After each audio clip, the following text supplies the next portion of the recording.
Ne kemi diskutuar disa herë projektin këtu. Është një projekt shumë i rëndësishëm për qytetin dhe ne këtë e besojmë, por nga ana tjetër detyra jonë është që të dëgjojmë dhe zërin e banorëve dhe shqetësimet e tyre. Dhe sigurisht pas takimit që është bërë me ta dhe me kryeministrin, ne menjëherë kemi bërë kërkesë institucionit të Ministrisë Turizmit, Kulturës dhe Sporteve, ku i kemi kërkuar AZT-s dhe AKPT-s, ku i kemi kërkuar ngritjen e një grupi pune të përbashkët, sepse një ndër kërkesat ishte të rishikohen edhe një herë objektet, sepse mbartin vlera historike apo jo. Dhe në fakt para pak javësh, para 2 javësh, ka qenë një grup pune nga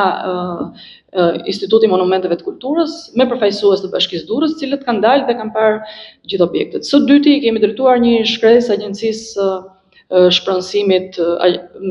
agjencisë kombëtare të shpronësimit, ku i kërkojmë që të rishikohen vlerat e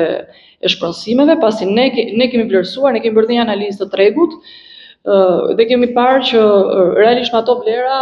sigurisht ne të gjithë e dimë, jetojmë që të gjithë në Durrës, ata nuk e kanë mundur të blejnë një banesë tjetër.